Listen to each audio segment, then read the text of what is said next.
Malgré tous mes efforts, la femme bête m'a retrouvé en traversant les univers. Entrez dans le royaume fantastique de la science-fiction. Mettez votre emplacement actuel dans la section des commentaires.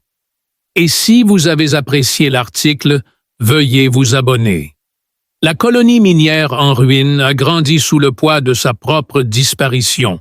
Au milieu de l'air sulfurique épais, des sirènes hurlaient alors que la fumée et les flammes s'échappaient des bâtiments en métal tordu.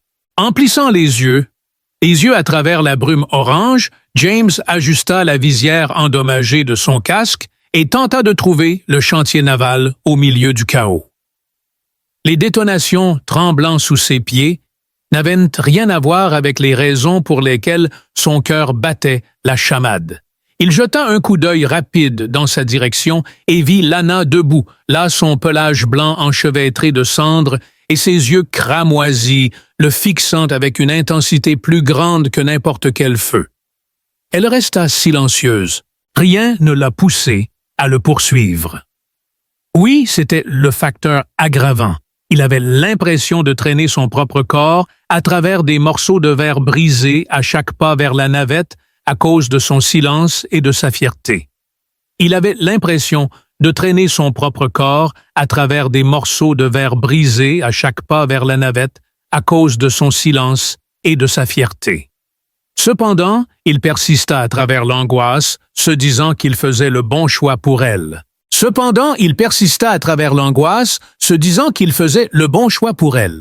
Elle se sentait plus en sécurité, loin de lui, protégée de la tempête qui semblait suivre chacun de ses mouvements.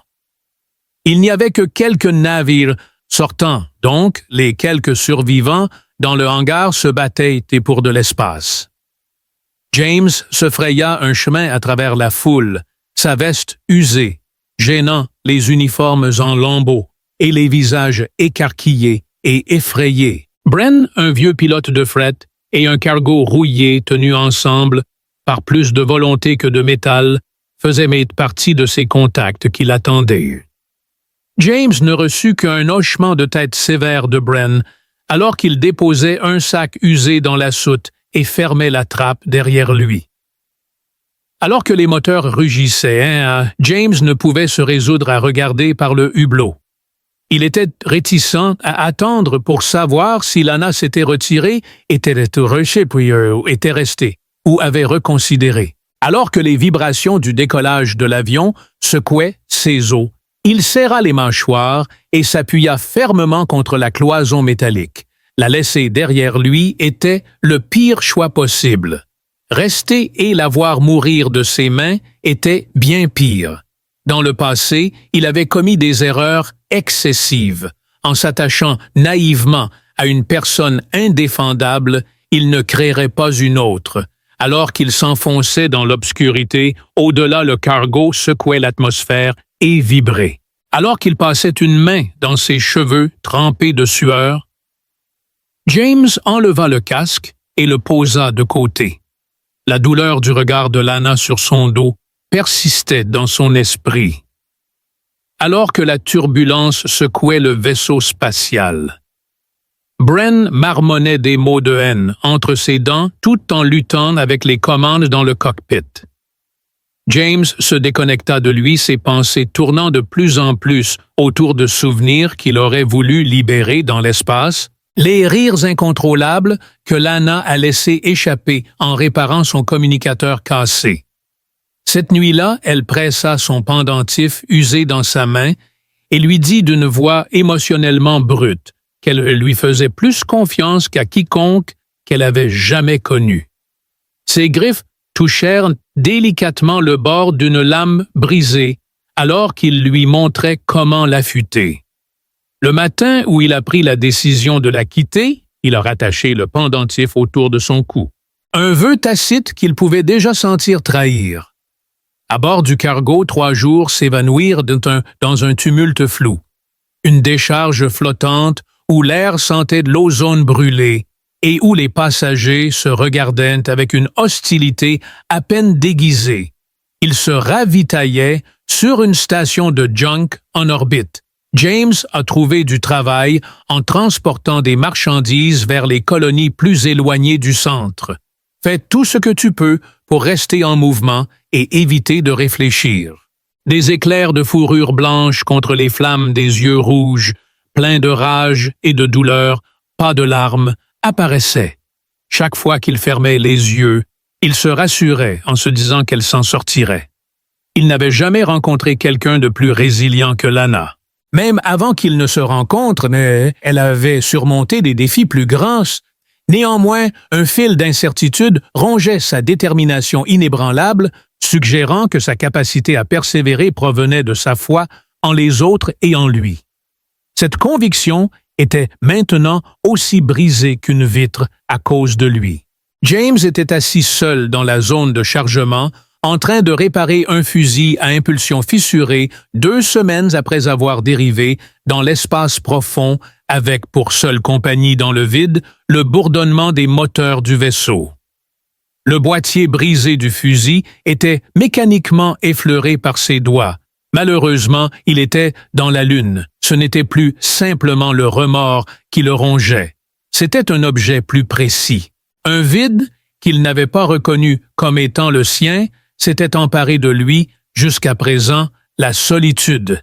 Il n'avait aucune idée qu'il avait des vides en lui, jusqu'à ce que Lana les remplisse. Quand elle n'était pas là, tout semblait plus grand, plus sombre et beaucoup plus froid.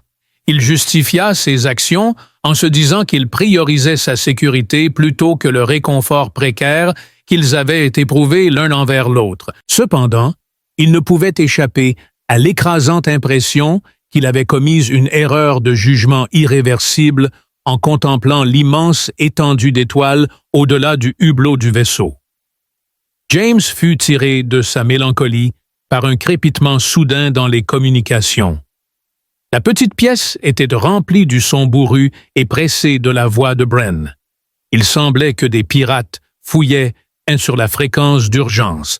La transmission était brouillée et en basse bande, bien que cela puisse vous intéresser. Posante larme. James traversa la baie en quelques longues enjambées, son expression se renfrognant.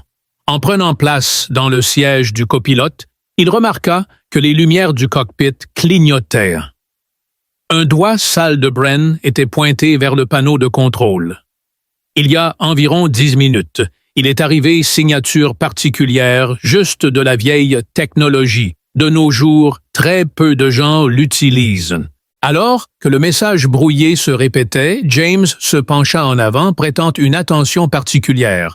Le grognement guttural d'une voix qu'il connaissait mieux que son propre battement de cœur pouvait à peine être discerné sous la distorsion et la turbulence. Un frisson lui parcourut l'échine. Nous n'avons pas encore fini. Nous le jurons. Une soudaine montée de statique interrompit la connexion. Un sourcil fut levé par Bren.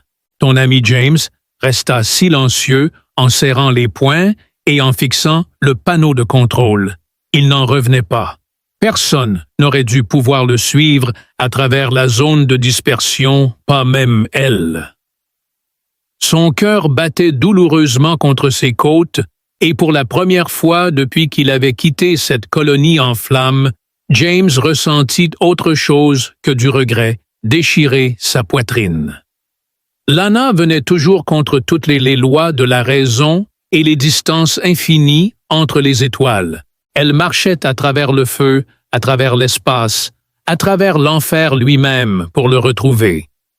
Bren l'observa silencieusement pendant un moment avant de laisser échapper un reniflement.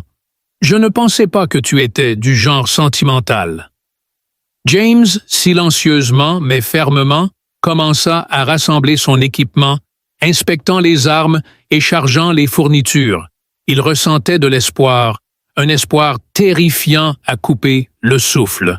Sa voix était calme et posée lorsqu'il prit enfin la parole. « Je ne le suis pas, dit-il, mais elle arrive, et si elle risque tout pour me trouver, le moins que je puisse faire est d'être prêt. » Il regarda Bren dans les yeux, une colère brûlante visible dans son regard. Il l'avait abandonné une fois et il ne répéterait pas cette erreur. Les moteurs du cargo rugirent de couper de nouveau alors qu'il changeait de cap, plongeant dans l'inconnu avec une traînée flamboyante derrière lui. Là-bas, quelque part, une femme bête défiant le destin avec une fourrure blanche, des yeux rouges et un cœur plus grand que n'importe quelle étoile se dirigeait droit vers James. Il ne savait pas ce qui l'attendait, des dangers des ennemis ou des épreuves de l'univers. Lui-même allait leur tomber dessus. En cette occasion, il n'avait aucune intention de fuir. L'étendue désolée entre les systèmes stellaires ne fournissait ni réconfort ni signe de clémence. Lana était affalée contre le côté brisé du pod, de reconnaissance longue portée qu'elle avait dérobé ses muscles, battant la chamade à cause d'une nouvelle onde gravitationnelle et son pelage en lambeaux après une brève rencontre avec des lasers de patrouille. Seulement 2 jours auparavant, la petite embarcation gémissait et haletait sous son fardeau. Un artefact salvé qu'elle avait récupéré d'une lune proposée à la vente aux marchands d'esclaves. Il n'y avait pas de place pour la peur ou l'hésitation. Tout ce qu'elle avait était une seule fréquence de balises faibles et irrégulières, la signature d'un vaisseau qu'elle connaissait par cœur, la trace de James. Son regard restait fixé sur l'écran de navigation vacillant, désormais teinté d'une lumière orange, terne d'avertissement, provenant d'une ligne de refroidissement défaillante. Elle choisit de l'ignorer car il y avait des choses pires que le coup de chaleur et la panne moteur. Elle le suivait heure après heure à travers des systèmes ébrisés, divisés par des factions rivales et des pillards, ressentant la douleur de son absence grandir. Il avait pris sa décision, pensant qu'il était noble de la laisser derrière lui pour sa propre protection, mais il se trompait. Il n'avait pas le droit de décider ce dont elle avait besoin. Maintenant, à travers les décombres et les zones de combat, elle allait lui faire comprendre cela. Son attention fut de nouveau attirée par le bip du panneau de navigation signalant un changement dans la portée du signal. Le vaisseau de James avait dévié de sa trajectoire, ne dérivant plus, mais se dirigeant délibérément vers un groupe de ponts stellaires désertés près de la faille d'Euron, un territoire instable et dangereux. Les lèvres de Lana se sont retroussées en un faible grondement. Pour les déserteurs, les exilés et les éclaireurs du manteau noir, la faille était un refuge sûr. La destination de James n'était pas pour des fournitures ou des réparations, mais plutôt il se préparait à quelque chose. Elle a redirigé le cours de la capsule et a continué déterminée à terminer le voyage à pied si nécessaire. L'univers, lui, avait déjà pris assez. Dans le cockpit, la température du cœur du vaisseau a augmenté de 3 degrés supplémentaires et de la condensation a commencé à se former sur les murs. Lana retira le harnais de vol brûlé et se tenait ferme, se déplaçant silencieusement, mais avec une énergie contenue comme un prédateur dans une cage, malgré les micro-secousses qui secouaient le couloir. Son monde natal, ses proches et sa paix n'allait nulle part. Ce n'était pas de la sentimentalité qui l'empêchait de porter le pendentif que James lui avait donné. Plutôt, il lui rappelait qu'il avait un jour cru en elle malgré sa lâcheté. En repensant à ses dernières émaux, alors qu'il s'éloignait, elle ressentit un sentiment de vide et de brusquerie, comme s'il avait donné un ordre militaire. 12 heures plus tard, la capsule plongea dans l'ombre d'un anneau de transit en ruine, l'un des centaines abandonnés après les guerres de Starbridge. La zone était dense en distorsion magnétique et en anciens champs de mines laissés par les flottes en retraite. À l'époque, elle n'avait pas répondu, ne lui avait pas donné la satisfaction de sa fureur, mais maintenant son silence la hante plus que son départ. Avec un doux grondement de triomphe, Lana fit descendre la capsule dans le champ de débris, se glissant derrière la coque déchiquetée d'un cargo éventré. Elle activa ensuite les propulseurs furtifs et réduisit la puissance de ses moteurs. Ses yeux scrutaient les relevés à la recherche de tout signe de vie, de mouvement, de signature éothermique ou de tout autre indice qui pourrait confirmer qu'elle était proche. Là, sur le même vecteur que le dernier chemin connu emprunté par James, se trouvait une faible augmentation d'énergie. L'atterrissage ne fut pas en douceur. Un sifflement de gaz blanc s'échappa d'un tuyau de refroidissement d'éclater et des étincelles dansèrent sur le tableau de bord alors que le métal frottait contre le métal. Malgré le chaos, Lana resta calme et rassembla rapidement son équipement en passant un répéteur de pulsation sur son épaule. Elle n'avait pas de temps pour les consolations, seulement de la détermination. Alors qu'elle émergeait des débris sans air. Le silence étrange de l'espace l'entourait comme un suaire. Ses instincts restèrent aiguisés, malgré son épuisement, alors qu'elle sautait de carcasse en carcasse, gardant un œil sur le mouvement et une oreille sur le son, grâce aux capteurs audio modifiés de son casque. Finalement, elle l'a trouvé au milieu de la statique et du vide, un cargo bas stationné à la lisière du champ de débris. Ses moteurs encore chauds. Rampant sur une poutre tombée, elle s'accroupit jusqu'à ce qu'elle puisse voir clairement. Près de la trappe, un homme se tenait là, ses larges épaules et ses mains sûres, trahissant un expert. Lana reconnaîtrait cette silhouette n'importe où. Une montée incontrôlable d'adrénaline fit se crisper ses doigts autour de son arme. Elle était tuée, elle était sur le point de plonger de lui, demander pourquoi il était parti, et de le forcer à la regarder dans les yeux pendant qu'elle le grillait avec la vérité. Mais ensuite, elle a vu sa concentration épuisée alors qu'il travaillait et a réalisé qu'il n'avait pas cessé de fuir parce qu'il s'en fichait. Il avait l'air traqué, épuisé et seul sous tout ça. Tout comme elle. Elle descendit silencieusement ses bottes, trouvant une prise magnétique alors qu'elle s'approchait de l'arrière du cargo. Cette intuition fugace a affiné sa colère sans l'affaiblir.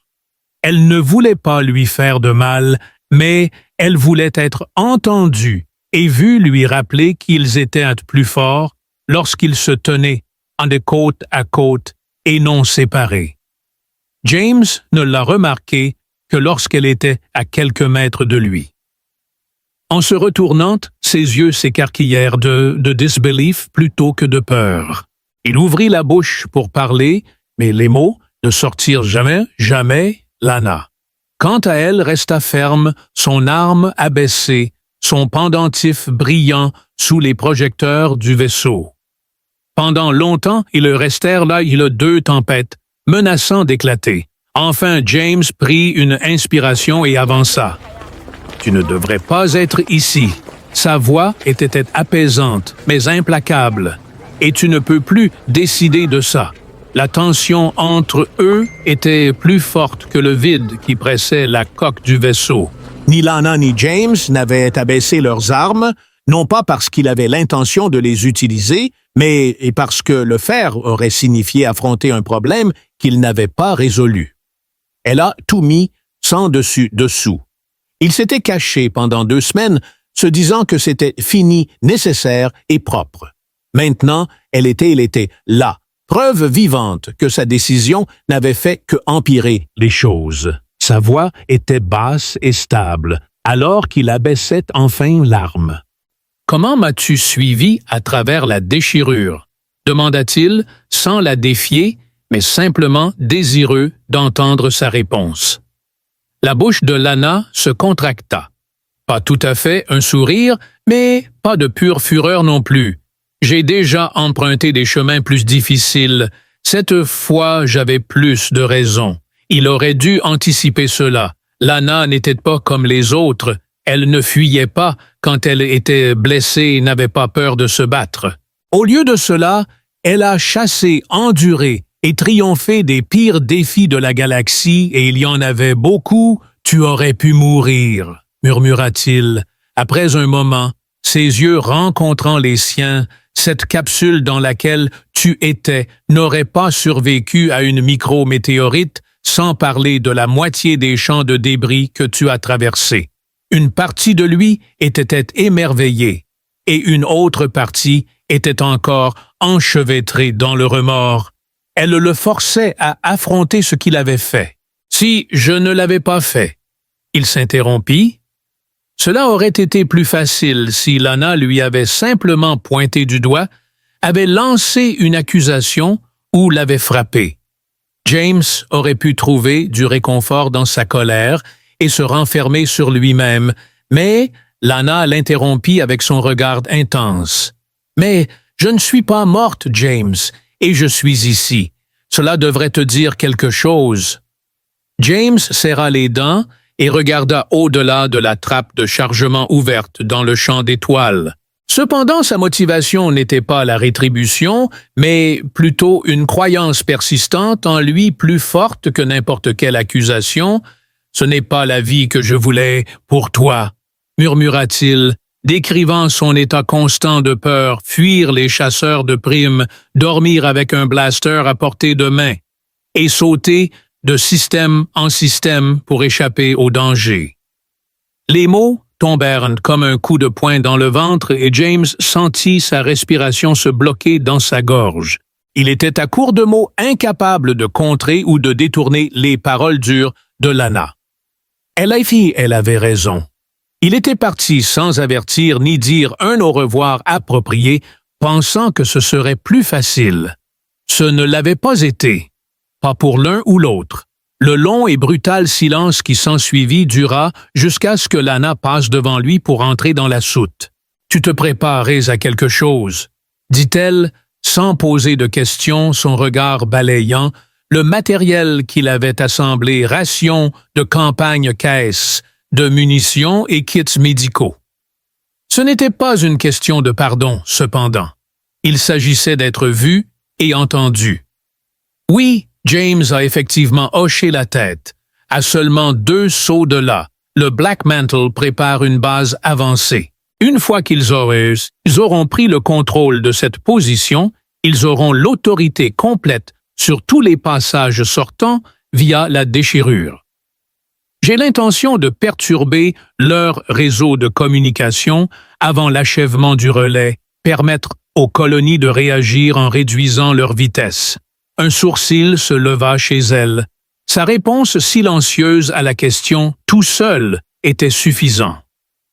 Lana jeta un coup d'œil autour d'elle, son ton laissant entendre un défi avant de croiser les bras. « Je suis désolé, mais c'est tout. » Leurs regards se croisèrent. « J'ai participé à des activités moins louables. » Encore une fois, elle s'approcha cette fois intentionnellement. Ensuite, tu devrais savoir que tu n'es pas seul dans cette bataille. Non, ce n'était pas une recommandation. Ce n'était même jamais un ordre. C'était prononcé par quelqu'un qui avait fait de grands efforts pour tenir une promesse, même s'il ne lui avait pas spécifiquement demandé de le faire. Sa réticence fut brève.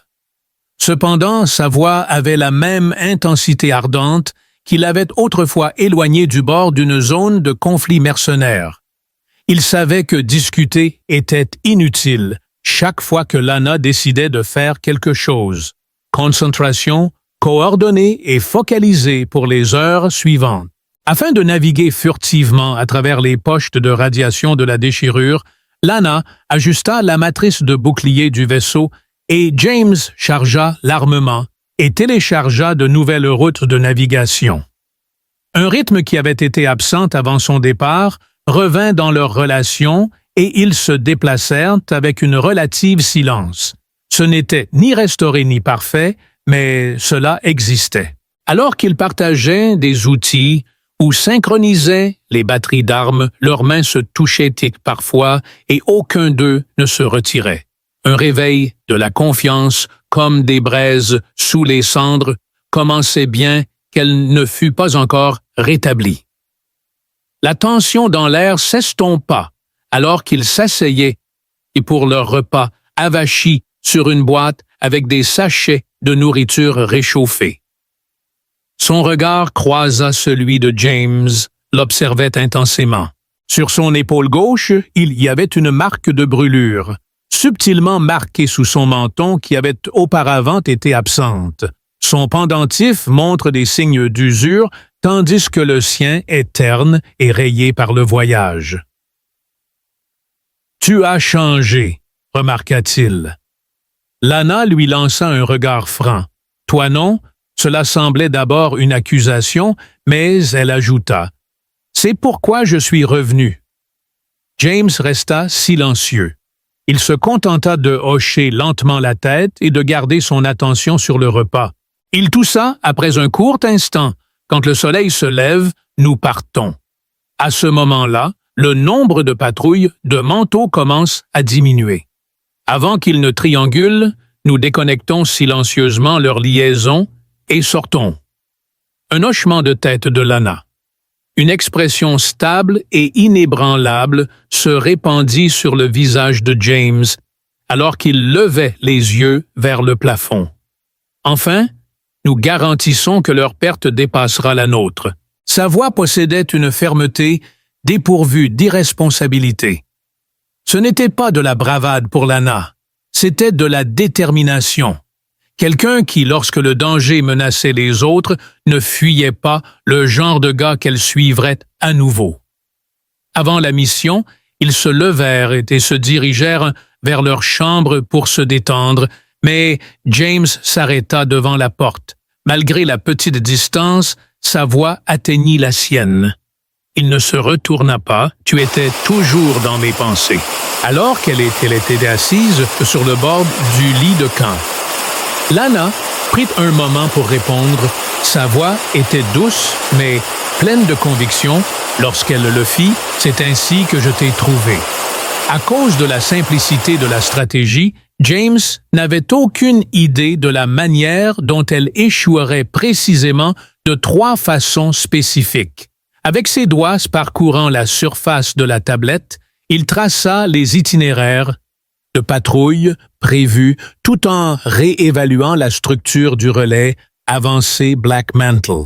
La structure fondamentale demeurait inchangée malgré le fait que les renseignements satellitaires étaient rares et principalement obsolètes, construites dans la coque d'un ascenseur orbital déclassé.